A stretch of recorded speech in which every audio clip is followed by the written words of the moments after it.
Class. आज जो है अकाउंटिंग पार्ट 34 में जो है परफॉर्मा और बैलेंस शीट बात करेंगे। ठीक है, दो तरह के परफॉर्मा होते हैं, एक हॉरिजॉन्टल एक वर्टिकल।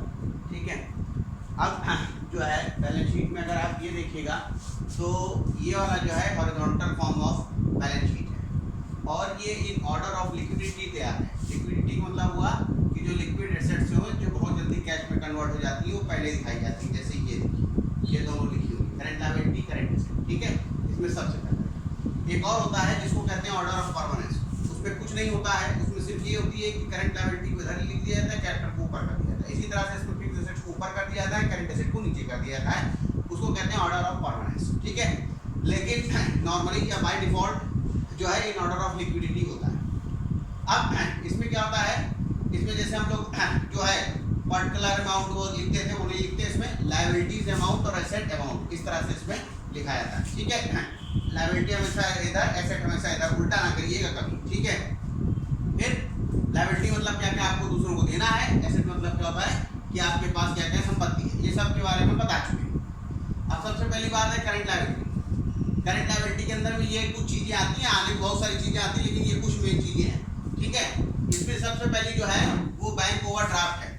बैंक ओवरड्राफ्ट का मतलब हुआ कि आपने बैंक से जो एक तरह से लोन ले रखा है शॉर्ट टर्म के लिए, क्योंकि करंट लायबिलिटी शॉर्ट टर्म होती है जो एक साल के अंदर पूरा करना पड़ता है समान तौर पर, तो वो क्या है। फिर बिल्स पेबल आपके कितने हैं, आउटस्टैंडिंग एक्सपेंसेस, वो एक्सपेंसेस जो आपने अभी दिए नहीं है अभी देना है वो, सन्ड्री क्रेडिटर्स, किन्हीं लोगों से आपने उधार सामान या उधार पैसा ले लिया है तो मेनली उधार सामान के लिए रहता है। ठीक है, या अगर आपने इनकम रिसीव्ड इन एडवांस है वो, ये सारी चीजें करंट लायबिलिटी है।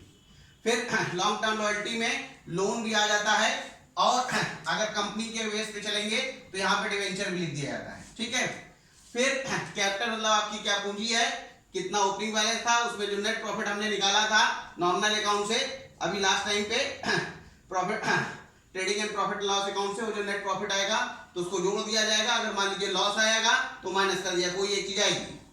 और ड्राइंग मतलब जो पर्सनल यूज के लिए सामान निकाला गया उसको भी माइनस कर दिया जाएगा। करंट एसेट आते हैं इस तरफ, कैश इन हैंड कितना आपके पास, कैश इन बैंक कितना है, कौन सा कितना रिसीवेबल है, सन्डी डेटर्स कहाँ से पैसा, किन किन लोगों को आपने उधार दिया, किन से पैसा आपको मिलना है, प्रीपेड एक्सपेंसेस कितना है, एक्रूड इनकम काम कर दिया लेकिन अभी पैसा नहीं मिला तो वो कितना है, और आपका क्लोजिंग स्टॉक कितना है। फिर आपने इन्वेस्टमेंट कहाँ रखी है और फिक्स्ड एसेट्स कितने हैं, फर्नीचर फिक्सचर्स कितने हैं। फिक्सचर मतलब होता है किसी चीज को फिक्स करने के लिए जो सामान यूज होता है वो। प्लांट एंड मशीनरी कितना है, बिल्डिंग लैंड गुडविल ये। ठीक है, तो ये चार चीजें। बहुत सारे जगहों पे अभी भी यही बैलेंस शीट चल रही है, ज्यादातर लोग समान तौर पे यही बनाते भी हैं, हम भी ज्यादातर इसी बैलेंस शीट को बनाते हैं। ठीक है, लेकिन आज के डेट में जो बैलेंस शीट अब चलने लगी है वो ये है, pro forma of vertical form of balance sheet. इसमें कुछ नहीं है, इसमें सिर्फ ये देखिए करंट एसेट उठा के ऊपर रख दिया गया और करंट लायबिलिटी उसके बाद इधर लिख दिया गया। फिर उसके बाद जो है आपका जो फिक्स्ड एसेट्स है इसके नीचे लिख दिया गया और फिर उसके नीचे कैपिटल लिख दी गई। और कोई काम नहीं है, सिर्फ क्या है कि जहां पे इसको इधर इधर दिखाया जा रहा है इसको एक वर्टिकल फॉर्म में दिखा दिया गया, चीजें सारी वही है। ठीक, अब जो है लोग कहते हैं कि इसका कंपैरिजन करने में आसानी होती है, जैसे इधर 1991 रख के कंपैरिजन करने में या 2018-19 कंपैरिजन करने में आसान होती है। इसका जरा एक बार आप लोग अच्छे से देख लीजिए।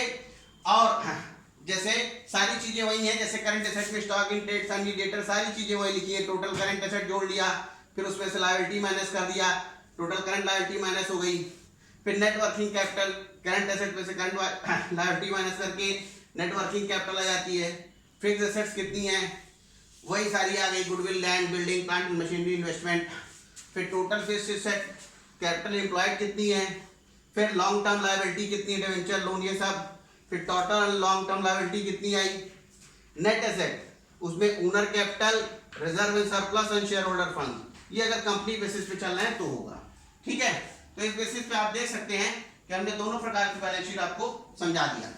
ठीक है, अब इसके ऊपर हम लोग सब अगले टर्न पे स्टार्ट करेंगे। Okay, thank you.